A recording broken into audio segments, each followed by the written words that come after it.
नमस्कार दोस्तों, मैं Dharmendra Verma online study with DK में आपका बहुत बहुत स्वागत करता हूं। आज हम बात करने वाले हैं यहां पर एनईपी। किसकी बात करेंगे? यहां पर एनईपी 2020 है ना, राष्ट्रीय शिक्षा नीति 2020 के बारे में हम यहां पर जिक्र करने वाले हैं। क्या मिलने वाला है इस वीडियो में आपको? 2021, 22 और 23 ये दो बार जो आपकी ऑनलाइन एग्जाम हुई है 21-22 में और 22-23 में, उसमें जो पूछे गए हैं सारे प्रश्न यहां पर लेकर आया हूं।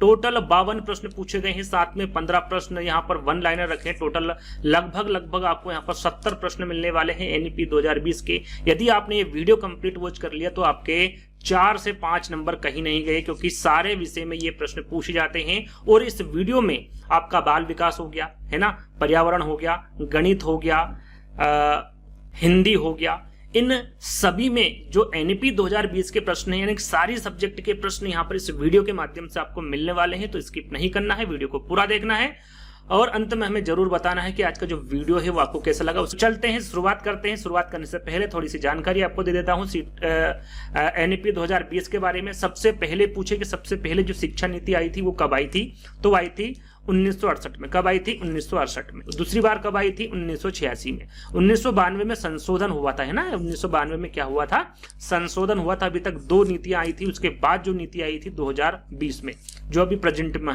चल रही है ना, इसे राष्ट्रीय शिक्षा नीति 2020 के नाम से जाना जाता है। और इसकी घोषणा कब की गई थी?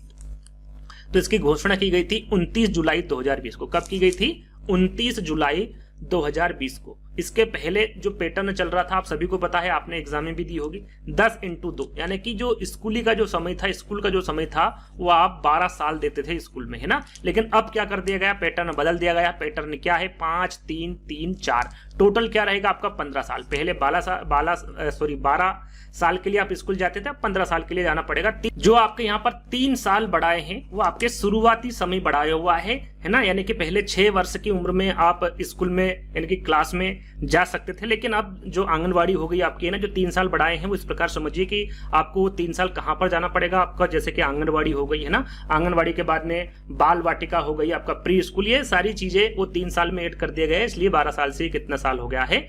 15 साल हो चुका है। साथ में देखिए इन्होंने कितनी स्टेज बताई गई है इनके द्वारा।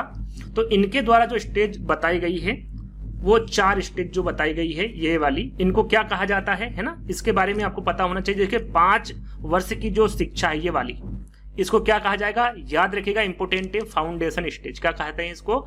फाउंडेशन स्टेज कहा जाता है। उसके बाद की जो 3 वर्ष की शिक्षा है उसे क्या कहा जाता है? प्री पैरेटी स्टेज कहा जाता है। और तीसरी जो 3 वर्ष की शिक्षा है इसे क्या कहा जाएगा? मिडिल स्टेज कहा जाएगा। और जो 4 वर्ष की शिक्षा है उसे क्या कहा जाएगा? सीनियर सेकेंडरी स्टेज कहा जाएगा। इन चारों स्टेज के बारे में आपको पता होना चाहिए। इसी पर पूरा मामला डिपेंड है। 5+3+3+4 है ना, इसी पर सारा मामला, यानी कि जो शिक्षा का जो पैटर्न है इसी पर आधारित है। इसको आपको अच्छे से याद कर लेना है। यहां पर बात करें 5वीं तक, है ना, जो मातृभाषा, यहां पर देखिए बहुभाषिकता जो है उसको लाया गया है इसके माध्यम से। तो एनईपी 2020 में कक्षा 5 तक की शिक्षा किस में होनी चाहिए? वहां की जो मातृभाषा है, जिसको हम स्थानीय भाषा और क्षेत्रीय भाषा बोलते हैं, उसमें उनकी जो पढ़ाई है बच्चों की वो कराई जाएगी कक्षा 5 तक के लिए। उसके बाद में वो किसी भी प्रकार की भाषा को चुन सकता है, लेकिन कक्षा 5 के लिए अनिवार्य कर दिया गया है मातृभाषा, यानी कि जो स्थानीय क्षेत्रीय भाषा है उसमें आप पढ़ाएंगे, है ना। बात करें यहाँ पर देखिए चित्र के माध्यम से हम समझे तो जो पिछला ढांचा था वो क्या था आपका?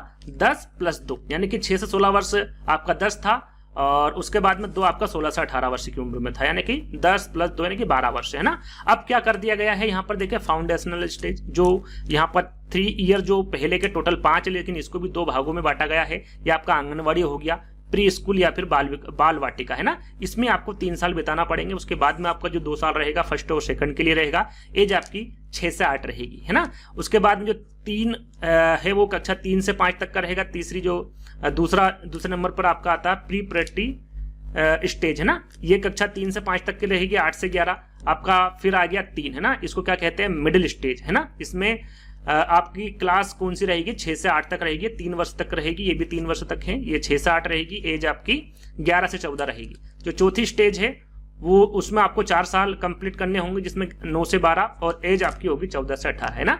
इस प्रकार से इसको रखा गया है मिडिल और ये सेकेंडरी स्टेज। 4 प्रकार के स्टेजेस के बारे में आपको पता होना चाहिए और मैंने आपको बता दिया है। आगे बात करेंगे हम, यहाँ पर शुरुआत करते हैं यदि आपको वीडियो पसंद आ रहा है तो वीडियो को लाइक जरूर कर दीजिएगा, शेयर जरूर कर दीजिएगा वीडियो को। पहला प्रश्न, तो आज का पहला प्रश्न है आपका, निम्न में से कौन सी शिक्षा शास्त्रीय रणनीति राष्ट्रीय शिक्षा नीति 2020 द्वारा प्रस्तावित है? ये जो प्रश्न है CDP 2021 24 दिसंबर को पूछा गया है, इसमें सारे विषय इंक्लूड है ना। तो राष्ट्रीय शिक्षा नीति 2020 जो है वो किसको प्रस्तावित, इसके द्वारा किसको प्रस्तावित किया गया है? अन्वेषण आधारित अधिगम, बिल्कुल अन्वेषण आधारित अधिगम को प्रस्तावित किया है NEP 2020 ने। कथावाचन आधारित शिक्षा शास्त्र, इसको भी NEP 2020 द्वारा प्रस्तावित किया गया है। वेधन तथा बार बार अभ्यास, यहाँ पर देखिए वेधन तथा बार बार अभ्यास को NEP 2000 द्वारा प्रस्तावित नहीं किया गया है। चर्चा आधारित कक्षाएं, बिल्कुल। तो यहाँ पर देखिए सही कौन सा होगा आपका? पहला, दूसरा और चौथा। पहला, दूसरा और चौथा कहां पर है? दूसरे वाले विकल्प में, और यही आपका बिल्कुल करेक्ट आंसर होगा, यानी कि दूसरा वाला विकल्प आपका सही होगा। अगला प्रश्न है आपका दूसरा, राष्ट्रीय शिक्षा नीति 2020 प्रस्तावित करती है कि शिक्षा रिक्त स्थान होनी चाहिए, किस प्रकार होनी चाहिए? वेधन तथा अभ्यास पर आधारित, अभी हमने इसको कट किया था, इस प्रकार की होनी नहीं चाहिए क्योंकि ये प्रस्तावित ही नहीं करती NEP 2020 है ना। दूसरा विकल्प है अन्वेषण प्रेरित, अभी हमने पढ़ा है अन्वेषण प्रेरित होने चाहिए। खोज उन्मुखी होना चाहिए कि नहीं? तीसरा विकल्प है पाठ्य पुस्तक और शिक्षक केंद्रित, देखिए शिक्षक केंद्रित नहीं होता, बाल केंद्रित होता है ना। तो तीसरा वाला विकल्प भी आपका गलत हो गया। परीक्षा के लिए सीखने की ओर उन्मुख, तो ये भी फोर्थ वाला विकल्प भी आपका सही नहीं होगा। कौन सा होगा? जो राष्ट्रीय शिक्षा नीति 2020 प्रस्तावित करती है कि जो शिक्षा है वो आपकी अन्वेषण प्रेरित होनी चाहिए, साथ में खोज उन्मुखी होनी चाहिए। अन्वेषण प्रेरित और खोज उन्मुखी, यानी कि यहां पर भी सेकंड वाला विकल्प आपका करेक्ट होगा। अगला प्रश्न है तीसरा, बुनियादी स्तर पर NEP 2020 किस पर ध्यान केंद्रित करती है? यहां पर देखिए बुनियादी स्तर पर, बुनियादी स्तर, देखिए मैं आपको बताना चाहूंगा कि जो 4 स्टेज है उसको आपको हिंदी में भी याद कर लेना है कि उसको हिंदी में क्या कहते हैं, क्योंकि जो बुनियादी स्तर है इसी को फाउंडेशनल स्टेज कहा जाता है। तो याद रखिएगा, आपको पता होना चाहिए, या फिर जब आप एग्जाम दे तो वहां पर इंग्लिश में भी प्रश्न होगा, एक बार पढ़ लीजिएगा। तो बुनियादी स्तर पर NEP 2020 किस पर ध्यान केंद्रित करती है? साक्षरता पर, साक्षरता तथा अंक ज्ञान पर, प्राकृतिक विज्ञान पर, या फिर सामाजिक अध्ययन के शिक्षण पर। यदि आपने NEP पढ़ा होगा, देखिए साक्षरता पर तो ध्यान देगी ही, लेकिन अंक ज्ञान पर भी ध्यान देना होगा। जो बच्चा है उसे जोड़ घटाव भी आना चाहिए। इस पर आपका सही जो उत्तर होगा वो दूसरा वाला होगा। साक्षरता के साथ साथ अंक ज्ञान पर भी जो बुनियादी स्तर बताया गया है, शुरू के जो 5 साल है उसके बारे में यहां पर जिक्र किया गया है, तो सेकंड वाला विकल्प आपका बिल्कुल करेक्ट होगा। चलिए अगला प्रश्न है, कक्षा 3 से 5 तक EVS एक विषय के रूप में विज्ञान, आपका सामाजिक विज्ञान एवं पर्यावरण शिक्षा को निम्न में से किसकी अनुशंसा पर एकीकृत किया है? यहाँ पर देखिए विज्ञान, सामाजिक विज्ञान एवं पर्यावरण शिक्षा के बारे में पूछा गया है। ये EVS में पूछा गया था, है ना। आपको प्रश्न से ही समझ आ जाएगा किस में पूछा गया है, किस विषय में पूछा गया है। तो NCF 1988, NCF 2005, NCF 2007 या फिर NEP 1986।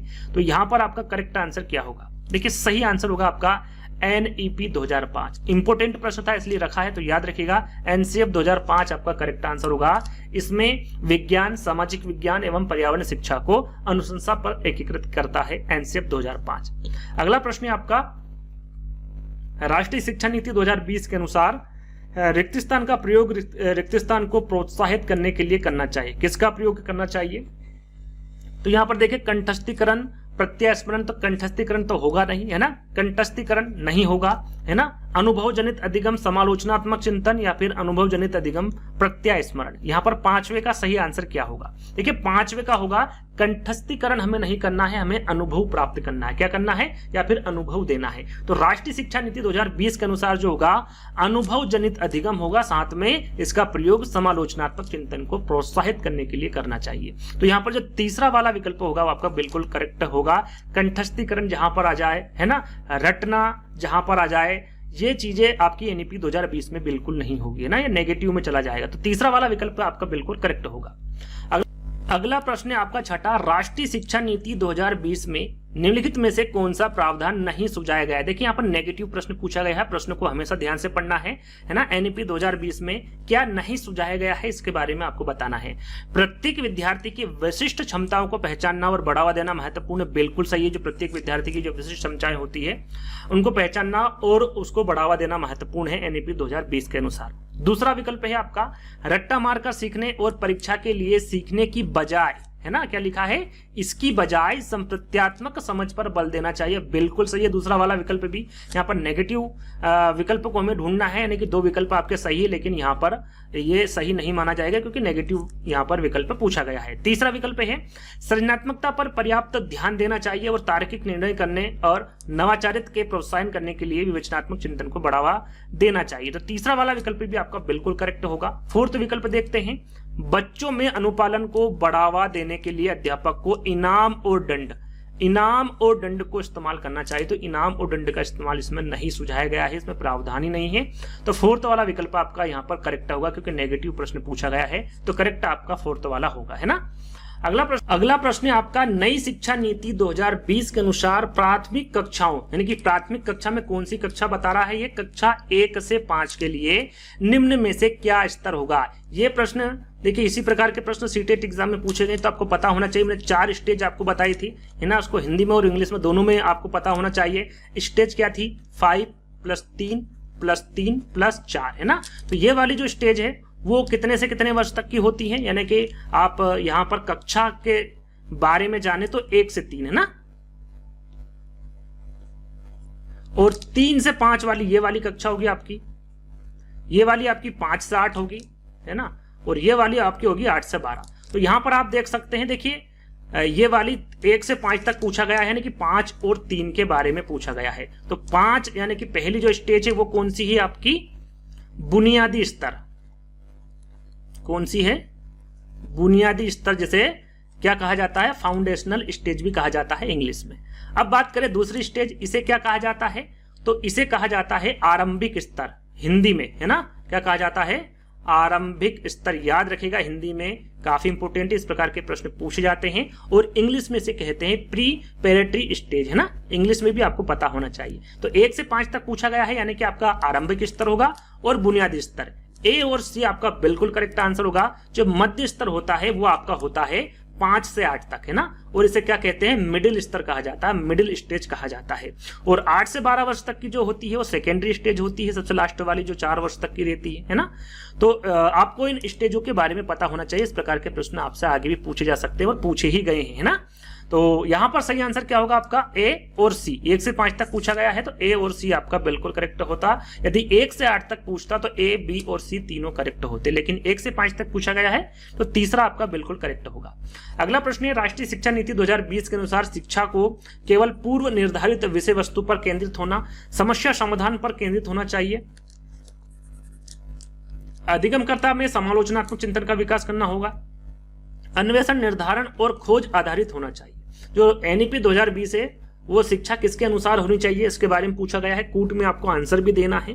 तो यहां पर देखिए, आप देखेंगे पहला विकल्प केवल पूर्व निर्धारित विषय वस्तु पर केंद्रित होना चाहिए। क्या पहला वाला विकल्प आपका करेक्ट है, बिल्कुल करेक्ट है। दूसरा है समस्या समाधान पर केंद्रित होना चाहिए, बिल्कुल समस्या समाधान पर केंद्रित होना चाहिए और है ही एनईपी 2020। अधिगमकर्ता में समालोचनात्मक चिंतन का विकास करना, थोड़ी देर पहले ही बताया था, ये भी होना चाहिए। अन्वेषण निर्धारित खोज आधारित होना चाहिए, ये भी आपके विकल्प में आया था और सही पाया गया था, थोड़ी देर पहले ही बताया था। तो 8वें का आंसर क्या होगा आपका, पहला, दूसरा, तीसरा और चौथा, यानी कि चौथा वाला जो विकल्प होगा वो आपका बिल्कुल करेक्ट आंसर होगा, है ना। अगला प्रश्न है, राष्ट्रीय शिक्षा नीति 2020 क्या सिफारिश करती है। जो सिफारिश है ये क्या करती है, एनईपी 2020 बहुभाषावाद करती है, एक भाषावाद, पाठ्यक्रम का मानकीकरण करती है या फिर मूल्यांकन का मानकीकरण। सरल सा, सभी को पता है, 4 विकल्पों के अनुसार हमें आंसर देना है। तो यह एक क्या करती है, एक भाषावाद नहीं करती, बहुभाषावाद, है ना। जो भाषाएं होती है बहुभाषावाद की सिफारिश करती है एनईपी 2020। तो पहला वाला जो विकल्प होगा वो आपका करेक्ट होगा। अगला प्रश्न है, राष्ट्रीय शिक्षा नीति 2020 यहाँ प्रस्तावित रखती है कि क्या प्रस्तावित रखती है, प्राथमिक कक्षाओं में बच्चों को उनके घर की या फिर स्थानीय भाषाओं में पढ़ाया जाना चाहिए। आपको पता ही होगा, है ना। क्या पहला वाला विकल्प आपका करेक्ट है, बिल्कुल करेक्ट है, 3 विकल्प पर जाने की आवश्यकता नहीं है। प्राथमिक कक्षाओं में जो बच्चे होते हैं यानी कि 1 से 5 तक, उनको किसमें पढ़ाना चाहिए, जो वहां की मातृभाषा होती है, जिसको मातृभाषा, है ना, जिसको स्थानीय भाषा भी कहते हैं, उसमें उसको पढ़ाया जाना चाहिए। तो पहला वाला विकल्प ही आपका सही होगा, है ना। अगले प्रश्न की ओर बढ़ेंगे। अगला प्रश्न है आपका, राष्ट्रीय शिक्षा नीति 2020 के अनुसार आकलन के लिए अंतर्निहित सिद्धांत क्या होने चाहिए। यहां पर देखिए, आकलन के लिए जो अंतर्निहित सिद्धांत हैं उसके बारे में पूछा गया है, क्या होना चाहिए। मुख्य रूप से रटने के कौशलों का परीक्षण करना, केवल विषय वस्तु के अधिगम के लिए प्रोत्साहित करना, सभी विद्यार्थियों के लिए उनका सीखना और विकास का अनुकूलन करना, विद्यार्थियों को वर्ष के अंत की परीक्षा के माध्यम से केवल संज्ञानात्मक आयाम का आकलन करना। यहाँ पर देखिए आकलन के लिए अंतर्निहित सिद्धांत पूछा गया है और ये है कि सभी विद्यार्थियों के लिए उनके सीखने और विकास का क्या करना, अनुकूलन करना, है ना। तीसरा वाला विकल्प आपका बिल्कुल करेक्ट होगा। अगला प्रश्न है, भारतीय संसद ने दिव्यांग व्यक्तियों के लिए निम्नलिखित में से कौन सा कानून हाल ही में पारित किया गया है? तो वो कौन सा कानून है? राष्ट्रीय शिक्षा नीति है, निःशक्त व्यक्ति जिसे समान अवसर अधिकार संरक्षण और पूर्व भागीदारी अधिनियम भी कहते हैं या फिर निःशक्त व्यक्ति अधिनियम कहा जाता है, दिव्यांगता के साथ व्यक्तियों का अधिकार अधिनियम या फिर शिक्षा का अधिकार अधिनियम। देखिए ये प्रश्न मुझे काफी अच्छा लगा इसलिए रखा है। तो ये होगा आपका, देखिए इसी में आंसर आपका छुपा हुआ है। दिव्यांग व्यक्तियों के लिए पूछा गया है तो वो होगा आपका दिव्यांगता के साथ व्यक्तियों का अधिकार, है ना। इसी में इसका जो आंसर है वो छुपा हुआ है, दिव्यांग से याद रखिएगा, दिव्यांगता के साथ व्यक्तियों का अधिकार अधिनियम। तीसरा वाला विकल्प आपका करेक्ट होगा। अगला प्रश्न है, भाषा के संदर्भ में राष्ट्रीय शिक्षा नीति 2020 किस पर बल देती है? देखिए यही प्रश्न आपका पहले भी पूछा जा चुका है, यही प्रश्न यानी कि रिपीट हुआ है। ये प्रश्न, इस प्रकार के प्रश्न रिपीट होते हैं। बहुभाषावाद, एक भाषावाद, पूरे देश में निर्देश का माध्यम अंग्रेजी हो या फिर पूरे देश में निर्देश का माध्यम हिंदी है, दो विकल्पों को बदल दिया गया है लेकिन आंसर आपका वही होगा, बहुभाषावाद, है ना। यहाँ पर पूरे देश में निर्देश का माध्यम अंग्रेजी हो ऐसा नहीं है, माध्यम हिंदी, कुछ भी आप, बहुभाषावाद में कई प्रकार की भाषाएं इंक्लूड की गई है। तो भाषा के संदर्भ में राष्ट्रीय शिक्षा नीति 2020 पर यह किस पर बल देती है? बहुभाषावाद पर बल देती है। पहला वाला विकल्प आपका सही होगा। अगला प्रश्न है, राष्ट्रीय शिक्षा नीति 2020 किस पर बल देती है? देखिए यहाँ पर प्रश्न वही है लेकिन चारों विकल्पों को बदल दिया गया है। विकल्प आपका पहला है, लचीला बहुस्तरीय गति आधारित अधिगम, बच्चों के केवल संज्ञानात्मक विकास से संबंधित पहलू, राष्ट्रीय पाठ्यचर्या के मानकीकरण पर या फिर बच्चों के स्मरण कौशल के मापन पर। राष्ट्रीय शिक्षा नीति 2020 किस पर बल देती है, इसके बारे में पूछा गया है। तो देखिए ये जो एनईपी 2020 है वो लचीला होता है। किस प्रकार का जो शिक्षा नीति किस प्रकार की लचीली है, यानी कि लचीला बहुस्तरीय गति आधारित अधिगम होना चाहिए। पहला वाला विकल्प आपका बिल्कुल करेक्ट होगा। अगला प्रश्न है, राष्ट्रीय शिक्षा नीति 2020 के अनुसार मूल्यांकन का उद्देश्य किसकी जानकारी देता है? यहाँ पर देखिए जो एनईपी 2020 है वो मूल्यांकन का उद्देश्य किसकी जानकारी देता है? एनईपी 2020 के अनुसार आपको बताना है सही आंसर क्या होगा। देखिए विद्यार्थियों को कक्षा में व कक्षा के बाहर कैसे सहायता दी जा सकती है, विद्यार्थी का उसके सहपाठियों की तुलना में प्रदर्शन, विद्यार्थियों के सीखने में कमियों व अभाव ताकि उसकी असफलता की प्रश्न पहचान की जा सके, या फिर विद्यार्थी के रटन की क्षमता की जानकारी। तो यहाँ पर देखिए मूल्यांकन का उद्देश्य आपको बताना है, तो मूल्यांकन का उद्देश्य होता है विद्यार्थियों को कक्षा में व कक्षा के बाहर कैसी सहायता दी जा सकती है ये जानकारी देता है। तो पहला वाला विकल्प आपका बिल्कुल करेक्ट होगा। ये सीडीपी में पूछा गया है 12 जनवरी को। अगला प्रश्न है आपका, आकलन के संदर्भ में राष्ट्रीय शिक्षा नीति 2020 क्या प्रस्तावित करती है? यहाँ पर क्या प्रस्तावित करती है एनईपी 2020? आकलन के संदर्भ में आपको बताना है विश्लेषण और आलोचनात्मक सोच जैसे उपक्रम के कौशल का परीक्षण, प्रत्यास्मरण आधारित वस्तुनिष्ठ प्रकार के परीक्षण, आकलन के योगात्मक तरीके या फिर परीक्षा के लिए सीखना। आकलन के संदर्भ में आपको एनईपी 2020 क्या प्रस्तावित करती है ये बताना है। तो आपका सही आंसर होगा यह विश्लेषण और आलोचनात्मक सोच जैसे उच्च क्रम के कौशल का परीक्षण करती है आकलन के संदर्भ में एनईपी 2020, है ना। तो पहला वाला विकल्प आपका बिल्कुल करेक्ट होगा। अगला प्रश्न है, राष्ट्रीय शिक्षा नीति 2020 किसकी ओर बदलाव का प्रस्ताव करती है? किसकी ओर बदलाव का प्रस्ताव करती है ये आपको बताना है कि यहाँ सीखना की कैसे सीखना है, यहाँ सीखना की कैसे सीखना है। रटकर सीखने की प्रक्रिया तो बिल्कुल नहीं होगा, पाठ्यक्रम सामग्री में वृद्धि या फिर मानकीकरण। तो यहाँ पर देखिए बदलाव का जो प्रस्ताव रखती है वो है कि यहां सीखना कि आपको कैसे सीखना है ना। तो पहला वाला जो विकल्प होगा वो आपका बिल्कुल करेक्ट होगा। अगला प्रश्न है, राष्ट्रीय शिक्षा नीति 2020 किस उपागम के लिए शिक्षण शास्त्रीय बदलाव की अनुशंसा करती है? यहां पर प्रश्न को ध्यान से पढ़ना है। एनईपी 2020 किस उपागम के लिए शिक्षण शास्त्रीय बदलाव की अनुशंसा करती है? संरचनावादी, व्यवहारवादी, रटने पर आधारित अधिगम, अवधारणात्मक समझ, खोजबीन आधारित अधिगम, ड्रिल और अभ्यास, अधिगम के लिए आकलन या फिर अधिगम का आकलन। तो यहां पर सही आंसर क्या होगा आपका 18 का? सही आंसर होगा आपका रटने पर आधारित अधिगम, रटने पर आधारित अधिगम नहीं होना चाहिए, इस पर बदलाव चाहती है और अनुशंसा भी की है ना। साथ में अवधारणात्मक समझ, ये जो उपागम है इसमें बदलाव की अनुशंसा करती है एनईपी 2020। तो सेकंड वाला जो विकल्प होगा वो आपका बिल्कुल करेक्ट होगा। अगला प्रश्न है आपका, दिव्यांग छात्रों की शिक्षा के संदर्भ में निम्नलिखित में से किस प्रावधान को राष्ट्रीय शिक्षा नीति 2020 द्वारा बढ़ावा नहीं दिया गया है। यहां पर देखिए नेगेटिव प्रश्न पूछा गया है दिव्यांग छात्रों की शिक्षा के संदर्भ में। उपयुक्त इमारती ढांचा, प्रत्येक विद्यार्थी के लिए एक शिक्षा और निजी शिक्षक, अनिवार्य विशेष शिक्षा या फिर उपरोक्त तकनीकी सुविधाएं। तो यहाँ पर नेगेटिव प्रश्न पूछा गया है कि किस पर बढ़ावा नहीं दिया गया है। तो राइट आंसर आपका होगा अनिवार्य विशेष शिक्षा पर को बढ़ावा नहीं दिया गया है दिव्यांग छात्रों की शिक्षा के संदर्भ में एनईपी 2020 के द्वारा। तो तीसरा वाला विकल्प आपका बिल्कुल करेक्ट होगा। अगला प्रश्न है और सभी को इसका आंसर पता है कि राष्ट्रीय शिक्षा नीति 2020 के अनुसार विद्यालय शिक्षा का ढांचा क्या है। सभी को पता है ना, क्या है 5+3+3+4 यानी कि पहला वाला ही जो विकल्प होगा वो आपका करेक्ट होगा। चलिए अगला प्रश्न है, राष्ट्रीय शिक्षा नीति 2020 पूरे देश के लिए प्राथमिक स्तर पर किस भाषा को निर्देश के माध्यम से प्रस्तावित करती है। देखिए अभी तक आपकी जो 2021 और 22 में 22 और 23 में जो एग्जाम हुई है ऑनलाइन है ना, उसमें प्राथमिक स्तर से सबसे ज्यादा प्रश्न पूछे गए, इस पर फोकस किया गया है ना। तो जितने भी प्रश्न निकल कर आए हैं सारे रखे हैं, इनको याद कर लीजिएगा। सेकंड, थर्ड और फोर्थ को भी आपको देख लेना है। तो यहाँ पर हिंदी, अंग्रेजी, संस्कृत मातृभाषा या फिर जो घर की भाषा है, प्राथमिक स्तर मैंने आपको बताया है 1 से 5 तक होता है ना। और ये जो स्तर होता है इसमें किस प्रकार की भाषा के माध्यम से सिखाएंगी 2020 के अनुसार, तो मातृभाषा या फिर जो घर की भाषा होती है, स्थानीय भाषा होती है, उसके माध्यम से ना। तो यहाँ पर फोर्थ वाला विकल्प आपका सही होगा। अगला प्रश्न, राष्ट्रीय शिक्षा नीति 2020 के अनुसार मूल्यांकन का उद्देश्य क्या है। देखिए मूल्यांकन का उद्देश्य यहाँ पर आपको बताना है क्या है, रटने की क्षमता का परीक्षण, पुनरुत्पादन व याद रखने की क्षमता को नापना, बच्चों को सीखने की प्रक्रिया में मदद करना या फिर पूरे देश में बच्चों की तुलना करने की मापदंड बताना। 22 का सही आंसर क्या होगा।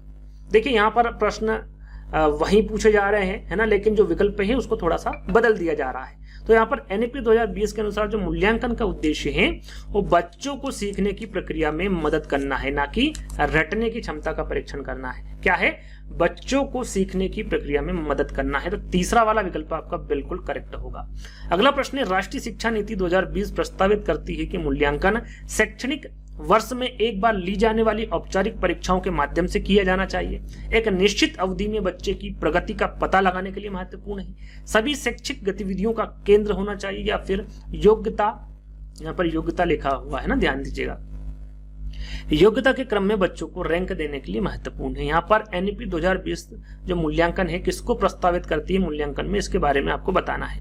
राइट आंसर आपका क्या होगा यहाँ पर कि एक निश्चित अवधि में बच्चे की प्रगति को पता लगाने के लिए क्या है, मूल्यांकन महत्वपूर्ण है। तो सेकंड वाला विकल्प आपका बिल्कुल करेक्ट होगा। अगला प्रश्न है, राष्ट्रीय शिक्षा नीति 2020 में निम्नलिखित में से किसकी वकालत नहीं की गई। किसकी वकालत नहीं की गई है, मैं हर बार आपको बताता हूं, प्रश्नों को आपको ध्यान से पढ़ना है। तो विकल्प हैं आपके यहाँ पर संरचनात्मक समझ पर जोर, योगात्मक मूल्यांकन, पाठ्यक्रम में वृद्धि, प्रौद्योगिकी के उपयोग में कमी। तो देखिए यहाँ पर जो वकालत की गई है वो की गई है संरचनात्मक समझ पर जोर, ना कि योगात्मक मूल्यांकन, पाठ्यक्रम में वृद्धि नहीं, कमी की बात की गई है यहाँ पर है ना, वृद्धि की बात नहीं की गई पाठ्यक्रम में, प्रौद्योगिकी के उपयोग में कमी की नहीं, यहाँ पर वृद्धि की बात की गई है। तो क्या पूछा गया यहाँ पर, किसकी वकालत नहीं की गई है, तो सेकंड, थर्ड और फोर्थ इसकी वकालत नहीं की गई है, रचनात्मक समझ पर जोर की यहाँ पर वकालत की गई है। तो दूसरा, तीसरा और चौथा किसमें है, आपके फोर्थ वाले विकल्प में, और यही आपका सही होगा। चलिए अगला प्रश्न है आपका, पर्यावरण अध्ययन यानी कि एनईपी 2020 के अनुसार में अनुभवात्मक सीखने में वृद्धि के लिए शिक्षण शास्त्रीय अभ्यासों का चुनाव कीजिए। तो यहाँ पर 4 विकल्प दिए गए हैं, आपके अनुभव के द्वारा बताना है ना, सीखने में वृद्धि के लिए शिक्षण शास्त्रीय अभ्यास के चुनाव करना है आपको, पर्यावरण अध्ययन की चुनिंदा अवधारणाओं पर ध्यान केंद्रित करना, एनईपी 2020 के अनुसार आपको बताना है, पर्यावरण अध्ययन के शिक्षण में कला का एकीकरण करना, पर्यावरण अध्ययन के शिक्षण में कहानी कहने का एकीकरण करना है ना, यहाँ पर करना लिखा हुआ, ध्यान दीजिएगा। क्या है इन 3 विकल्पों में सही आंसर आपको बताना है कोट में। तो यहां पर देखिए सही आंसर क्या होगा आपका, पर्यावरण अध्ययन की चुनिंदा अवधारणाओं पर ध्यान केंद्रित करना। आपको पता होना चाहिए कि पर्यावरण कितने से कितने वर्ष तक कौन कौन सी क्लास में होगी, तो 3, 4 और 5 है ना, 3 क्लासों में, और ये NEP 2020 में लागू है ये, है ना। तो ये प्रश्न पूछा जाएगा आगे, तो ध्यान दीजिएगा। यहाँ पर सही आंसर होगा पर्यावरण अध्ययन की चुनिंदा अवधारणाओं पर ध्यान केंद्रित करना, साथ में पर्यावरण अध्ययन के शिक्षण में कला का एकीकरण करना। A और B आपका यहाँ पर बिल्कुल करेक्ट होगा। इसके हिसाब से आपका सही आंसर क्या होगा, तीसरा वाला, है ना, केवल B और C। तो यहाँ पर तीसरा वाला विकल्प आपका सही होगा।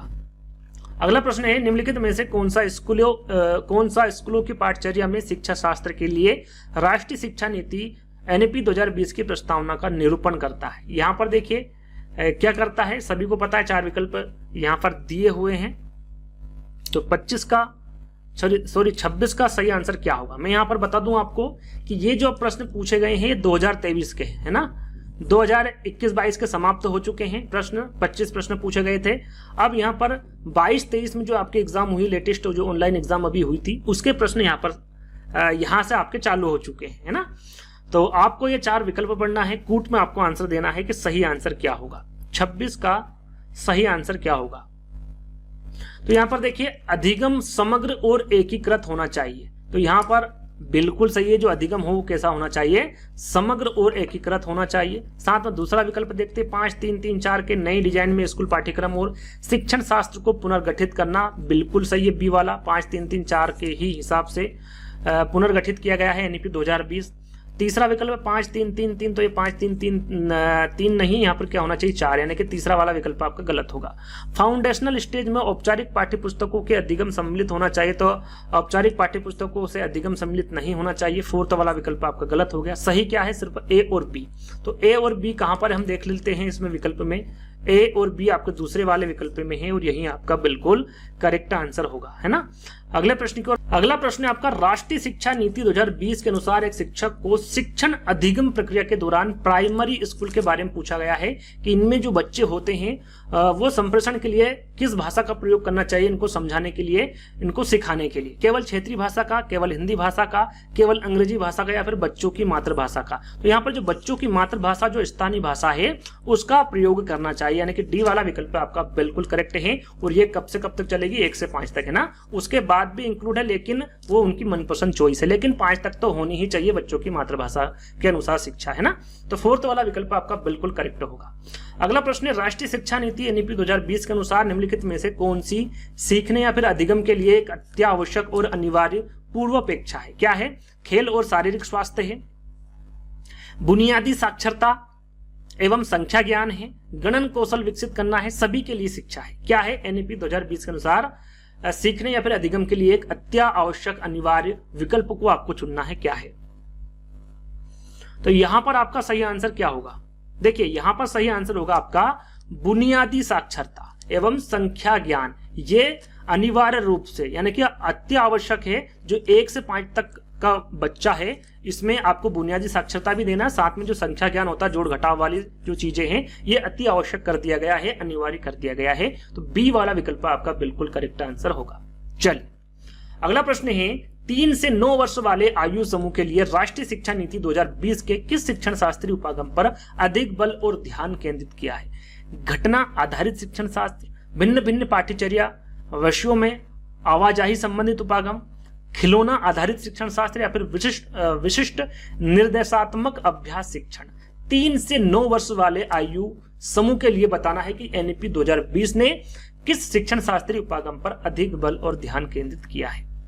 यहां पर आपका सही आंसर होगा, देखिए मैं हर बार आपको बताता हूं कि आप भी इसका आंसर दे सकते हैं मुझसे पहले, है ना, ताकि आपका आकलन हो सके कि इन प्रश्नों में आपको कितने नंबर आ रहे हैं। तो यहाँ पर देखिए 3 से 9 वर्ष वाले जो समूह वाले जो बच्चे होते हैं उनके लिए जो NEP 2020 है वो जो अधिक बल देती है, यानी कि ध्यान केंद्रित करती है, वो खिलौना आधारित शिक्षण शास्त्र, खिलौने से द्वारा सिखाना, इस पर अधिक बल देती है या अधिक ध्यान देती है ना, NEP 2020। तीसरा वाला विकल्प आपका बिल्कुल करेक्ट आंसर होगा।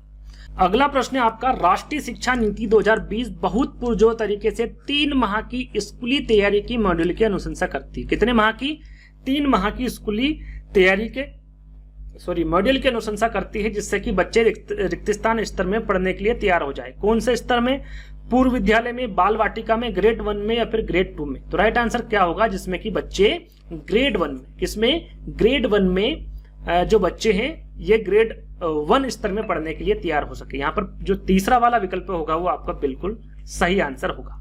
चलिए अगला प्रश्न है, राष्ट्रीय शिक्षा नीति 2020 के अनुसार प्रारंभिक स्तर पर आकलन का क्या स्वरूप होना चाहिए। यहाँ पर देखिए प्रारंभिक स्तर पर पूछा गया है, किस स्तर पर, प्रारंभिक स्तर पर। और ये कौन सी स्टेज होती है आपकी, दूसरी स्टेज होती है 5 + 3 + 3 + 4। ये जो दूसरी स्टेज है आपकी 3 साल की, इसे प्रीपेटरी स्टेज कहा जाता है, हिंदी में इसको प्रारंभिक स्तर ही कहा जाता है, जो कि 3 से 5वीं क्लास तक होती है। और यहाँ पर हम यदि 3 साल के लिए होते, कितने, 3 साल, 3, 4 और 5 है ना। तो यहाँ पर आपको बताना है कि प्रारंभिक स्तर पर आकलन का क्या स्वरूप होना चाहिए। एनईपी 2020 के अनुसार रचनात्मक होना चाहिए, नियमित होना चाहिए, सूचनाओं के मात्र ग्रहणशीलता पर केंद्रित होना चाहिए, शिक्षण अधिगम की उपयुक्तता के अनुरूप होना चाहिए। 4 विकल्प है, कूट में आपको आंसर देना है, क्या होगा। तो यहां पर आपका सही आंसर होगा, देखिए 3 से 5 यानी कि 3, 4, 5 क्लास की बात की जा रही है, तो वो रचनात्मक होनी चाहिए। कैसी होनी चाहिए, रचनात्मक होनी चाहिए, नियमित होनी चाहिए और शिक्षण अधिगम की उपयुक्तता के अनुरूप होनी चाहिए। किसे, शिक्षण अधिगम की उपयुक्तता के अनुसार। तीसरा वाला सूचनाओं के मात्र ग्रहणशीलता पर केंद्रित नहीं होना चाहिए, जहां पर मात्र आ जाए, है ना, केवल आ जाए, रटना आ जाए। ये 3-4 वर्ड ऐसे हैं जो नेगेटिव की तरफ इशारा करते हैं, वो नेगेटिव ही होते हैं ये, है ना। तो तीसरा वाला विकल्प आपका गलत होगा, ए, बी और डी सही होगा। ए, बी, डी कहां पर है आपका, हाँ 4th वाले विकल्प में है और यही आपका सही आंसर होगा। अगला प्रश्न है आपका, राष्ट्रीय शिक्षा नीति 2020 के अनुसार बच्चों द्वारा बोली जा रही भाषा और विद्यालय में पढ़ाई के माध्यम की भाषा में विद्यमान अंतर को क्या किया जाना चाहिए। यहाँ पर अंतर के बारे में, यानी कि बच्चों द्वारा बोली जा रही भाषा और विद्यालय में पढ़ाई के माध्यम की भाषा में विद्यमान अंतर आपको बताना है कि क्या किया जाना चाहिए। अनदेखी करनी चाहिए, बनाए रखना चाहिए, इसको बढ़ाना चाहिए या फिर पाटना यानी कि पुल बनाना चाहिए। तो इसे पाटना चाहिए या फिर पुल बनाना चाहिए। इससे क्या होगा, इससे बच्चों में सीखने के प्रति लगन और जिज्ञासा उत्पन्न होगी, है ना। तो डी वाला विकल्प आपका क्या होगा, बिल्कुल करेक्ट आंसर होगा। अगला प्रश्न है आपका, राष्ट्रीय शिक्षा नीति 2020 के अनुसार कक्षा फर्स्ट है ना, फर्स्ट है ये, कक्षा फर्स्ट से पूर्व प्रारंभिक बाल्यावस्था अवधान एवं शिक्षा ECCE का उद्देश्य क्या होना चाहिए। यहां पर देखिए ECCE का उद्देश्य पूछा गया है, किसका, ECCE का उद्देश्य पूछा गया है। सबसे पहले हम यहाँ पर इसका फुल फॉर्म जानेंगे कि ECCE का फुल फॉर्म क्या होता है। पहले तो यदि आपको पता है तो वीडियो को पोस्ट कर लीजिएगा और बता दीजिएगा, नहीं पता है तो मैं आपको बता देता हूं। ECC का फुल फॉर्म होता है early childhood care and education, है ना। क्या होता है, early childhood care and education, इसका फुल फॉर्म होता है। याद रखिएगा, फुल फॉर्म पूछा जाता है सीटेट एग्जाम में। तो यहाँ पर देखिए इसका उद्देश्य आपको बताना है प्रारंभिक बाल्यावस्था में, किसमें, प्रारंभिक बाल्यावस्था में आपको बताना है। तो शिक्षार्थी में परिकलन कौशलों का विकास करना होगा, शिक्षार्थियों में मूल गणन कौशलों का विकास करना होगा, बच्चों को संख्याओं के नाम लिखना सिखाना है, फिर बच्चों को गिनती एवं गुणन पहाड़े याद करवाना। यहाँ पर देखिए प्रारंभिक बाल्यावस्था, कक्षा 1 से पूर्व के पहले की बात की जा रही है, तो इसका सही आंसर क्या होगा। तो यहां पर इसका सही आंसर होगा शिक्षार्थी में मूल गणन कौशलों का विकास करना। किसका, शिक्षार्थी में जो मूल गणन कौशल है उसका विकास करना, ये ECCE का उद्देश्य होता है ना। तो बी वाला विकल्प आपका क्या होगा, बिल्कुल करेक्ट आंसर होगा। चलिए अगला प्रश्न है आपका, राष्ट्रीय शिक्षा नीति 2020 के अनुसार निम्न में से कौन सी शिक्षा शास्त्रीय रणनीतियों को बढ़ावा देती है, कौन सी रणनीतियों को बढ़ावा देती है एनईपी 2020, इसके बारे में आपको बताना है। वेधन, पुनरावृत्ति और बार बार अभ्यास। पहले प्रश्न या फिर दूसरे प्रश्न में मैंने आपको बताया था कि वेधन, पुनरावृत्ति और बार बार अभ्यास एनईपी द्वारा प्रस्तावित नहीं की गई है ना। रट कर याद करना ये तो बिल्कुल नहीं, नेगेटिव में चला जाएगा आपका। अन्वेषण आधारित अधिगम, बिल्कुल अन्वेषण आधारित अधिगम होना चाहिए। साथ में चर्चा आधारित अधिगम, है ना। ये दोनों अधिगम जो है वो रणनीति को बढ़ावा देते हैं दोनों के प्रति। तो आपका सही आंसर क्या होगा, तीसरा और चौथा। तीसरा चौथा कहां पर है, तीसरे वाले विकल्प में, और यही आपका बिल्कुल करेक्ट आंसर होगा। चलिए अगला प्रश्न है आपका, राष्ट्रीय शिक्षा नीति 2020 अनुशंसा करती है कि गणित एवं परिकलन चिंतन पर विद्यालय में सबसे अधिक बल दिया जाएगा से प्रारंभ करके, बुनियादी स्तर से प्रारंभ करके यहाँ पर देखिए गणित एवं परिकलन चिंतन के बारे में बात की जा रही है। किसके प्रारंभ करके? बुनियादी स्तर, प्राथमिक स्तर, मिडिल स्तर या फिर प्राथमिक स्तर। इसका सही आंसर आपको बताना है क्या होगा। तो यहां पर देखिए सही आंसर आपका होगा 35 का बुनियादी स्तर, है ना। जो बुनियादी स्तर है, फाउंडेशनल स्तर जो स्टेज है, पहली स्टेज, उसके बाद प्रारंभ करके, है ना। तो यानी कि बुनियादी स्तर आपका बिल्कुल करेक्ट आंसर होगा, पहला वाला विकल्प। अगला प्रश्न है आपका, राष्ट्रीय शिक्षा नीति 2020 के मूल सिद्धांतों के अनुसार सभी विद्यार्थी द्वारा, यहाँ पर देखिए रिक्त स्थान है ना, क्या है यहाँ पर रिक्त स्थान तक बुनियादी साक्षरता और संख्यात्मकता की उपलब्धि को सुनिश्चित करने की आवश्यकता है। कक्षा 1, कक्षा 2, कक्षा 3, कक्षा 5। तो यहाँ पर देखिए बुनियादी साक्षरता और संख्यात्मकता की उपलब्धि, इनके बारे में आपको बता चुका हूं किस में आता है। तो ये आपका पहली स्टेज है ना, बुनियादी स्तर, जिसको इंग्लिश में कहा जाता है फाउंडेशनल स्टेज। और ये कितने वर्ष तक की होती है? 5 वर्ष की होती है ना। और इसमें जो 1 से 3 वर्ष हैं वो आपकी चले जाते हैं किसमें? आपके आंगनवाड़ी में चले जाते हैं। उसके बाद में जो प्री स्कूल यानी कि बाल वाटिका, इन तीनों में से किसी में भी आप जा सकते हैं। उसके बाद 1 से 3 तक इसमें आपको पढ़ना होता है, स्कूल जाना होता है। तो ये जो स्टेज होती है बुनियादी स्तर, जो 5 साल के लिए उपलब्ध है आपके लिए, इसमें आपको बुनियादी साक्षरता और संख्यात्मकता का ज्ञान होना आवश्यक है। पहले ऐसा बहुत कम होता था, लेकिन अब जरूरी है बुनियादी साक्षरता और संख्यात्मकता की उपलब्धियां जोड़ घटाव आपको आना चाहिए। इस प्रकार की जो आवश्यकता है वो किसमें होगी? कक्षा 3 तक, 1 से 5 तक यानी कि कक्षा 3 तक, है ना। तो ये पहले स्टेज है, इसके बारे में आपको पता होना चाहिए। तीसरा वाला विकल्प आपका करेक्ट होगा। अगला प्रश्न आपका, भाषा शिक्षा के संदर्भ में राष्ट्रीय शिक्षा नीति के बारे में कौन सा कथन सही नहीं है? यहां पर देखिए नेगेटिव प्रश्न पूछा गया है ना। प्रश्न आपको हमेशा ध्यान से पढ़ना है। पहला विकल्प है शिक्षा के माध्यमिक चरण में विदेशी भाषा का अध्ययन। यहाँ पर देखिए माध्यमिक चरण के बारे में पूछा गया है ना। तो माध्यमिक चरण में आप विदेशी भाषा का अध्ययन कर सकते हैं। तो पहला वाला विकल्प तो आपका सही है, आपको नेगेटिव विकल्प ढूंढना है। दूसरा है मिडिल और माध्यमिक चरणों में शास्त्रीय भाषा का अध्ययन बिल्कुल किया जा सकता है, बी वाला विकल्प भी आपका सही है। घर की भाषा यानी कि जो मातृभाषा है निर्देश माध्यम की भाषा के रूप में है, बिल्कुल आपका करेक्ट आंसर है तीसरा। चौथा विकल्प आप पढ़ेंगे कि विद्यालय शिक्षा के आरंभिक चरणों में से ही अंग्रेजी भाषा माध्यम के रूप में, यहाँ पर देखिए अंग्रेजी भाषा माध्यम के रूप में प्रारंभिक चरणों में नहीं, प्रारंभिक चरणों में आपकी मातृभाषा या फिर जो घर की भाषा या फिर जो स्थानीय भाषा है उसमें आपको पढ़ना है, यानी कि उसके रूप में, है ना। तो आपका नेगेटिव प्रश्न पूछा गया था, तो फोर्थ वाला विकल्प आपका बिल्कुल करेक्ट होगा, है ना।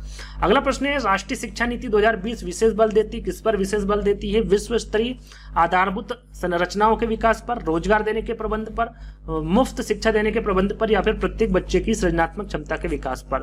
तो जो विशेष बल देती हैं वो देती हैं प्रत्येक बच्चे की सृजनात्मक क्षमता के विकास पर, है ना। फोर्थ वाला विकल्प आपका सही होगा। सरल सा प्रश्न है, सभी को इसका आंसर मुझे लगता है पता होगा।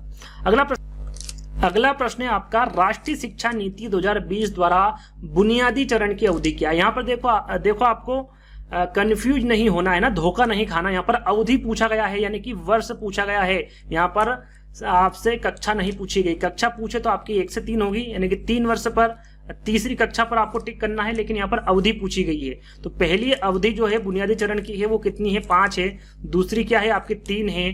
तीसरी क्या है आपकी? 3 है। और चौथी क्या आपकी? 4 साल है। तो पहली पूछी गई बुनियादी चरण कहते हैं पहली को, है ना, फाउंडेशनल स्टेज, आपको पता होना चाहिए। तो ये जो होगी 5 वर्ष की होगी। कितनी? 5 वर्ष की। डी वाला विकल्प आपका सही होगा। दूसरे पूछते तो 3 वर्ष होगी, तीसरा पूछते तो 3 वर्ष होगी, चौथा पूछते तो वो 4 वर्ष होगी, है ना। लेकिन इनको क्या कहा जाता है ये आपको पता होना चाहिए। जैसे कि यहाँ पर पहली, दूसरी, तीसरी, चौथी नहीं पूछेंगे। जैसे कि बुनियादी चरण पूछ लिया तो आपको पता होना चाहिए 5 वर्ष की होती है ना। उसके बाद में प्राथमिक स्तर के बारे में पूछा जाए तो 3 वर्ष की होती है ना। मिडिल स्टेज कौन सी होती है? तो वो 3 साल की होती है। और जो आपका सेकेंडरी स्टेज होती है, जो लास्ट स्टेज होती है, वो 4 वर्ष तक की होती है। इसके बारे में आपको पता होना चाहिए। चलिए अगला प्रश्न है आपका, राष्ट्रीय शिक्षा नीति NEP 2020 के अनुसार सभी बच्चों को बुनियादी साक्षरता एवं सांख्यिकी, ये कौन सा स्तर है? जैसे कि मैंने आपको बताया था पहला स्तर है ना, जिसमें 5 साल के लिए ये स्तर है, और 1 से 3 जो कक्षा है उसके लिए ये स्तर बनाया गया है ना। तो इसके बारे में पूछा गया है। इस स्तर तक पहुंचना एक आवश्यक राष्ट्रीय मिशन बन गया है राष्ट्रीय शिक्षा नीति 2020 के अनुसार बुनियादी सांख्यिकी का अर्थ क्या है, उसे बुनियादी स्तर भी कहा जाता है ना, ये आपको पता ही होगा। तो यहाँ पर बुनियादी सांख्यिकी का अर्थ पूछा गया है 2020 के अनुसार। विभिन्न प्रकार की संख्याओं को समझने की योग्यता है, भारतीय संख्याओं पर मौलिक गणितीय समक्रियाओं को करने की योग्यता है, शिक्षार्थियों के केवल गिनने के कौशल के विकास की योग्यता है, या फिर संख्याओं के ऐतिहासिक विकास को जानना है। बुनियादी सांख्यिकी का अर्थ पूछा गया है और ये है भारतीय संख्याओं पर मौलिक गणितीय समक्रियाओं को करने की योग्यता है। यहाँ पर बी वाला विकल्प आपका बिल्कुल करेक्ट आंसर होगा, ये बुनियादी सांख्यिकी का अर्थ होता है। अगला प्रश्न है, राष्ट्रीय शिक्षा नीति 2020 किस प्रकार के शिक्षार्थियों का प्रस्तावित रखती है, किस प्रकार के शिक्षा शास्त्रों का प्रस्ताव रखती है? परीक्षा केंद्रित, अध्यापक केंद्रित, अधिगमकर्ता केंद्रित या फिर बहिष्कार केंद्रित? तो यहाँ पर एनपी 2020 किस प्रकार के शिक्षा शास्त्रों का प्रस्ताव रखती है? तो ये रखती है अधिगमकर्ता केंद्रित। कौन सा? अधिगमकर्ता केंद्रित। तीसरा वाला विकल्प आपका बिल्कुल करेक्ट आंसर होगा। अगला प्रश्न है, राष्ट्रीय शिक्षा नीति 2020 प्रस्तावित करती है कि 2025 तक प्राथमिक विद्यालय में सार्वभौमिक बुनियादी साक्षरता और संख्यात्मकता प्राप्त करने को सर्वोच्च प्राथमिकता प्रदान करनी होगी। राष्ट्रीय शिक्षा नीति 2020 के इस लक्ष्य को हासिल करने के लिए शिक्षा मंत्रालय भारत सरकार के नामक परियोजना मिशन आरंभ किया। यहाँ पर उस परियोजना के बारे में पूछा गया है। ये सारा जो मामला है ये परियोजना पर टिका हुआ है। परियोजना के बारे में क्या? निष्ठा परियोजना है, निपुण भारत, FLN या फिर दीक्षा, है ना। तो आपको पता होगा निपुण भारत, है ना। क्या है निपुण भारत? इस पर भी एक वीडियो में प्रॉपरली लाऊंगा, है ना। निपुण भारत से संबंधित जितने भी प्रश्न पूछे गए हैं वो सारी जानकारी मैं दूंगा, है ना। तो वो परियोजना कौन सी है, वो मिशन कौन सा है? निपुण भारत है। बी वाला विकल्प आपका सही होगा। अगला प्रश्न है, राष्ट्रीय शिक्षा नीति 2020 के अनुसार प्राथमिक स्तर तक के बच्चों की शिक्षा के लिए रिक्त स्थान को प्राथमिकता दी जानी चाहिए। प्राथमिक स्तर की बात की जा रही है। मातृभाषा, विदेशी भाषा, अंग्रेजी भाषा या फिर केवल सांकेतिक भाषा? तो आपको सभी को पता है, बार बार मैं बता चुका हूं, बार बार ये प्रश्न पूछा गया है, वो होगा आपका मातृभाषा। क्या होगा? मातृभाषा। पहला वाला विकल्प आपका सही होगा। 1 से 5 तक की जो कक्षा है वो मातृभाषा के रूप में ही उनको पढ़ाया जाएगा। तो पहला वाला विकल्प आपका सही होगा। राष्ट्रीय शिक्षा नीति 2020 ने किस पर जोर दिया है? बहु विषयकता शिक्षा पर, कठोर पाठ्यक्रम पर, योगात्मक आकलन पर या फिर परीक्षा केंद्रित शिक्षा शास्त्र पर? तो ये बहु विषयकता शिक्षा पर बल जोर दिया है, यानी कि बल दिया है। पहला वाला जो विकल्प होगा वो बिल्कुल करेक्ट होगा। अगला प्रश्न है, राष्ट्रीय शिक्षा नीति 2020 के अनुसार निम्नलिखित में से कौन सा मौलिक सिद्धांत का निरूपण करता है जो कि शिक्षा प्रणाली व्यवस्था का मार्गदर्शन करेगा? यहाँ पर देखिए 4 विकल्प दिए हुए हैं और कूट में आपको आंसर देना है कि इसका सही आंसर क्या होगा। देखिए, राष्ट्रीय शिक्षा नीति 2020 के अनुसार आपको बताना है मौलिक सिद्धांतों का निरूपण करता है जो कि शिक्षा प्रणाली यानी कि व्यवस्था का मार्गदर्शन करेगा। पहला विकल्प है शैक्षिक और गैर शैक्षिक दोनों क्षेत्रों में प्रत्येक विद्यार्थी के समग्र विकास को प्रोत्साहित करना। आपका जो पहला वाला विकल्प है वो बिल्कुल सही होगा, है ना। दूसरा विकल्प है आपका बहुविषयक और समग्र शिक्षा पर देना। बिल्कुल बहुविषयक और समग्र शिक्षा पर बल देना। केवल दिव्यांग विद्यार्थियों के लिए प्रौद्योगिकी का व्यापक उपयोग। देखिए केवल नहीं, जहां पर केवल आ जाए जैसे कि मैंने बताया नेगेटिव में चला जाता है ना, तो केवल नहीं, है ना। तो यहाँ पर तीसरा वाला विकल्प होगा आपका नेगेटिव होगा, केवल दिव्यांग विद्यार्थियों के लिए ही, ऐसा नहीं है, सभी विद्यार्थियों के लिए है। फोर्थ वाला विकल्प है नवाचार को बढ़ावा देने के लिए सृजनात्मकता और आलोचनात्मक चिंतन को प्रोत्साहन देना। तो बिल्कुल सही है, सृजनात्मक और आलोचनात्मक चिंतन को प्रोत्साहित करना है नवाचार को बढ़ावा देने के लिए। तो फोर्थ वाला विकल्प आपका सही होगा, यानी कि A, B और D। A, B, D कहां पर लिखा हुआ है? A, B, D आपके दूसरे वाले विकल्प में, और यही आपका सही आंसर होगा। चलिए अगला प्रश्न, निम्नलिखित में से कौन सा स्कूली शिक्षा का एक स्तर नहीं है जो कि राष्ट्रीय शिक्षा नीति 2020 में प्रस्तावित है? यहाँ पर स्कूली शिक्षा का एक स्तर कौन सा नहीं है, इसके बारे में आपको बताना है। कहने का मतलब है कि जो 5, 3, 3, 4 यानी कि 4 जो स्तर हैं जो मैंने आपको बता दिए हैं, है ना, इनके बारे में, तो कौन सा स्तर एक नहीं है, इसके बारे में आपको बताना है। बुनियादी स्तर बिल्कुल है, जो कि पहला स्तर है ना। प्रारंभिक प्रीपेटरी स्टेज, ये आपका प्रारंभिक स्तर जो कि दूसरा स्टेज है। मिडिल स्टेज ये आपका तीसरा स्तर है। जो प्रारंभिक स्तर है ये आपका किसी भी प्रकार का स्तर नहीं है ना। प्राथमिक स्तर ये आपका किसी प्रकार का स्तर नहीं है, 2020 के अकॉर्डिंग मैं आपको बता रहा हूं, है ना। तो ये 3 स्तर हो गए। चौथा स्तर कौन सा है आपका? Secondary stage. कौन सा है? Secondary stage. ये आपका चौथा स्तर है ना, प्राथमिक स्तर नहीं है, तो फोर्थ वाला विकल्प आपका करेक्ट होगा। चलिए अगला प्रश्न है, राष्ट्रीय शिक्षा नीति 2020 सुझाती है कि शिक्षा पाठ्यपुस्तक की विषय वस्तु तक सीमित होनी चाहिए। पाठ्यपुस्तक की विषय वस्तु तक क्या सीमित होनी चाहिए, ये सुझाती है एनईपी 2020। क्या तथ्यों के कंठस्थीकरण पर आधारित होना चाहिए, यहाँ पर कंठस्थीकरण तो हो ही नहीं सकता है ना। विद्यार्थी के बीच प्रतिस्पर्धा बढ़ाने की तरफ उन्मुख होनी चाहिए या फिर समालोचनात्मक चिंतन के विकास पर केंद्रित होना चाहिए। तो यहाँ पर देखिए आपका सही आंसर क्या होगा, 47 का समालोचनात्मक है ना। जहां पर समालोचनात्मक आ जाए आपका क्लियर है ना, बिल्कुल क्लियर है आंसर आपका वही होगा। प्रश्न केवल यह है कि प्रश्न आपका नेगेटिव नहीं होना चाहिए, है ना। तो राष्ट्रीय शिक्षा नीति 2020 सुझाती है कि शिक्षा जो है वो समालोचनात्मक चिंतन के विकास पर केंद्रित होना चाहिए। डी वाला विकल्प आपका सही होगा। अगला प्रश्न है आपका, राष्ट्रीय शिक्षा नीति 2020 के अनुसार पर्यावरण अध्ययन को एक विषय के तौर पर किस कक्षा समूह में स्थान दिया गया है। यहाँ पर देखिए पर्यावरण अध्ययन के बारे में पूछा गया है और इसके बारे में मैं आपको पहले ही बता चुका हूं कि कक्षा 2-3 में दिया गया है, कक्षा 3, 4, 5 में, 5, 6 में या फिर 9 और 10 में। तो मैंने आपको बताया था शुरू में 3, 4 और 5 है ना, इन 3 कक्षाओं में पर्यावरण अध्ययन एक विषय के तौर पर रखा गया है। तो आपका कक्षा 3, 4 और 5 बिल्कुल करेक्ट आंसर होगा, बी वाला है ना। अगला प्रश्न है आपका, राष्ट्रीय शिक्षा 2020 नीति के अनुसार NCFSC है ना का मतलब क्या है, यानी कि इसका फुल फॉर्म आपको बताना है ना। तो इसका फुल फॉर्म क्या होगा, 4 विकल्प है। National curriculum framework for school education होगा, national curriculum framework for free school education होगा, national committee for school education होगा या फिर national committee for focus in school education होगा। यहाँ पर देखिए NCFSE का आपको फुल फॉर्म बताना है, इसका मतलब क्या होता है एनईपी 2020 के अनुसार। तो यहाँ पर इसका सही आंसर होगा, इसको क्या कहते हैं, एन से national curriculum framework for school education, इसका फुल फॉर्म होता है। पहला वाला विकल्प आपका करेक्ट होगा। अगला प्रश्न, राष्ट्रीय शिक्षा नीति 2020 प्रत्येक विषय में पाठ्यक्रम की विषय वस्तु को कम करने पर विचार कर रही है, ताकि यहाँ पर देखिए पाठ्यक्रम के विषय वस्तु को कम करने पर विचार कर रही, क्यों कर रही है एनईपी 2020, परीक्षा में विद्यार्थियों को प्राप्तांकों को सुधारा जा सके इसलिए कर रही है, कक्षा में धीमी गति से सीखने वाले शिक्षार्थियों का प्रदर्शन सुधारा जा सके, पाठ्यक्रम को पूरा करने में शिक्षक के भार को कम किया जा सके, या फिर विद्यार्थी रटकर सीखने से अलग वास्तविक समझ की ओर बढ़े। ये किस लिए किया जा रहा है, ये विचार जो पाठ्यक्रम के विषय वस्तु की कमी के बारे में जो जिक्र किया जा रहा है, विचार किया जा रहा है, या क्यों किया जा रहा है, इसके बारे में आपको बताना है।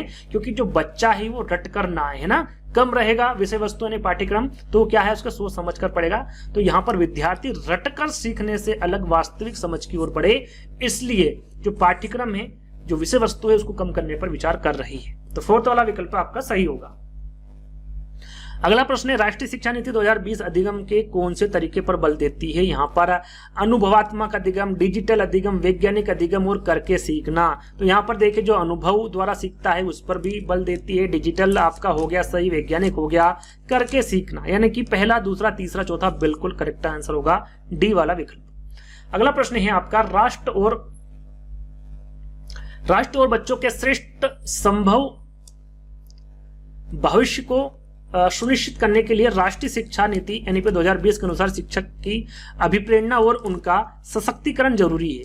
इस दृष्टि कथन को साकार करने के लिए क्या लाया गया है, CPD जैसे अवसरों को आरंभ करने का सुझाव दिया गया है। तो यहाँ पर जो CPD है इसका अर्थ है, यानी कि फुल फॉर्म आपको बताना है कि इसका फुल फॉर्म क्या होता है। CPD का सेंट्रल प्रोफेशनल डेवलपमेंट होता है, कोर प्रिंसिपल डेवलपमेंट होता है, करिकुलम प्रोफेशनल डेवलपमेंट होता है, या फिर कॉन्टिन्यूअस प्रोफेशनल डेवलपमेंट होता है। CPD का फुल फॉर्म आपको बताना है क्या होगा। तो यहाँ पर CPD का फुल फॉर्म होता है आपका कॉन्टिन्यूअस प्रोफेशनल डेवलपमेंट। ये जो फोर्थ वाला विकल्प होगा आपका बिल्कुल सही होगा, इसका फुल फॉर्म होता है कंटिन्यूअस प्रोफेशनल डेवलपमेंट, है ना। फोर्थ वाला विकल्प आपका सही होगा। यहाँ पर फुल फॉर्म ज्यादा पूछा गया है तो इन पर भी आपको ध्यान देना है। तो ये जो 52 प्रश्न है ये आपके ऑनलाइन एग्जाम में पूछे गए थे। कुछ तथ्य मैंने रखे हैं जो इसमें नहीं दर्शाए गए हैं, यदि ये पूछे तो ये इसके बारे में भी आपको पता होना चाहिए। 1 लाइनर है, ज्यादा समय नहीं लगेगा इसलिए 1 लाइनर रखा है कि भारत के इतिहास में अब तक कितनी बार शिक्षा नीति आ चुकी है, तो 3 बार। कितनी बार, 3 बार अब तक को जोड़ के, है ना। पहली आई थी 1968 में जो कि इंदिरा गांधी के समय आई थी, 1986 में आई थी दूसरी शिक्षा नीति, ये पहली है ना। ये दूसरी जो राजीव गांधी के समय आई थी, और तीसरी जो आई है वो आपकी 2020 में, जो कि अभी फिलहाल में चल रही है, जो कि नरेंद्र मोदी की सरकार के समय आई है, जो कि अभी फिलहाल में हमारे वर्तमान प्रधानमंत्री है। दूसरा प्रश्न है, भारत में नई शिक्षा नीति 2020 की घोषणा कितने वर्षों के बाद हुई थी, यानी कि इनमें डिफरेंस था 34 वर्ष के। 34 वर्ष बाद ये जो नई शिक्षा नीति है वो आई थी 2020। अगला है, नई शिक्षा नीति 2020 में मसौदा समिति है ना के अध्यक्ष कौन थे। जो मसौदा समिति है इसके अध्यक्ष कौन थे, इंपोर्टेंट है, यदि पूछा जाए तो आपको पता होना चाहिए। डॉक्टर कृष्णस्वामी कस्तूरी रंजन, ये आपकी नई शिक्षा नीति के जो मसौदा समिति है उसके अध्यक्ष थे। भारत में नई शिक्षा नीति 2020 के कैबिनेट की जो मंजूरी मिली थी, ये कब मिली थी, तो याद रखिएगा, सन पूछा जा सकता है, तो ये 29 जुलाई 2020 को मंजूरी मिली थी। कब? 29 जुलाई 2020 को। अगला है कि नई शिक्षा नीति 2020 को किस शिक्षा नीति के जगह पर लागू किया गया है, तो 1986। पहली आई थी 1968 में, दूसरी आई थी 1986, जो कि मैंने आपको थोड़ी देर पहले बताया था। 1992 में संशोधन हुआ था, ना कि शिक्षा नीति आई थी, है ना। तो पहली आपकी 1968, 1986 के बाद में आपकी 2020 में आई थी। तो इससे पहले कौन सी थी? 1986। चलिए अगला प्रश्न है आपका, राष्ट्रीय शिक्षा नीति 2020 के अंदर कितनी आयु वर्ग तक के बच्चों को शिक्षा के अधिकार कानून 2009 के अंदर रखा गया है, तो वो है आपका 3 से 18 वर्ष। कितने? 3 से 18 साल की जो आयु वर्ग को रखा गया है ना। तो अगला प्रश्न है, नई शिक्षा नीति 2020 में कौन सी भाषा को कक्षा 5 तक खत्म कर दिया गया है, तो अंग्रेजी को, है ना। किसको खत्म कर दिया गया? अंग्रेजी को। उसके जगह क्या आ गया आपका? मातृभाषा। क्या आ गई? मातृभाषा। भाषा जो स्थानीय भाषा होती है, जो वहां पर बोली जाती है, उससे बच्चों को पढ़ाया जाएगा कक्षा 5वीं तक। अगला प्रश्न, नई शिक्षा नीति 2020 के अनुसार 5वीं कक्षा तक की शिक्षा किस भाषा में होगी, जिसको अभी मैंने आपको बताया, मातृभाषा, स्थानीय भाषा और क्षेत्रीय भाषा, है ना, इस पर होगी। अगला प्रश्न है, नई शिक्षा नीति 2020 के अनुसार शिक्षा पर सकल घरेलू उत्पाद जीडीपी का कितना प्रतिशत खर्च किया जाएगा, तो 100% में से 6%, है ना, 100 में से 6% जो है वो शिक्षा पर खर्च किया जाएगा। तो 6% आपको ध्यान देना है। पहले जो स्कूल पाठ्यक्रम था वो कितना था? 10+2 था, है ना। अब क्या कर दिया गया है, जैसे कि हमने बता ही दिया पहले, 5-3-3-4 इस पैटर्न पर अब आपकी जो स्कूली पाठ्यक्रम है वो होगा, है ना। नई शिक्षा नीति 2020 को लागू करने वाला भारत का पहला राज्य, देखिए पहला राज्य पूछो तो आपको पता होना चाहिए, वो कर्नाटक है। नई शिक्षा नीति 2020 को लागू करने वाला भारत का पहला राज्य आपका कर्नाटक है। अंतर्राष्ट्रीय शिक्षा दिवस कब मनाया जाता है? शिक्षा दिवस के बारे में आपको पता होना चाहिए, ये 24 जनवरी को मनाया जाता है। विश्व विद्यार्थी दिवस कब मनाया जाता है? तो 15 अक्टूबर को। 1986 में जो शिक्षा नीति लागू की गई थी उसमें बदलाव कब किया गया था, जैसे कि संशोधन के बारे में मैंने आपको बताया था, 1992 में किया गया था। अगला और अंतिम प्रश्न है कि मानव संसाधन विकास मंत्रालय, जिसको शॉर्टकट में MHRD भी कहा जाता है, इसका नाम बदलकर क्या हो गया है? तो शिक्षा मंत्रालय हो गया है, एजुकेशन मिनिस्ट्री हो गया है। याद रखिएगा, काफी इंपोर्टेंट है। तो आई होप आपको ये वीडियो पसंद आया होगा। लगभग आपके 70 प्रश्न लगभग आपके कंप्लीट हो चुके हैं। तो आई होप आपको ये वीडियो पसंद आया होगा। पसंद आए तो वीडियो को लाइक करना है, शेयर करना है, चैनल को सब्सक्राइब कर लेना है। आज का वीडियो में यहीं पर समाप्त करते हैं। धन्यवाद।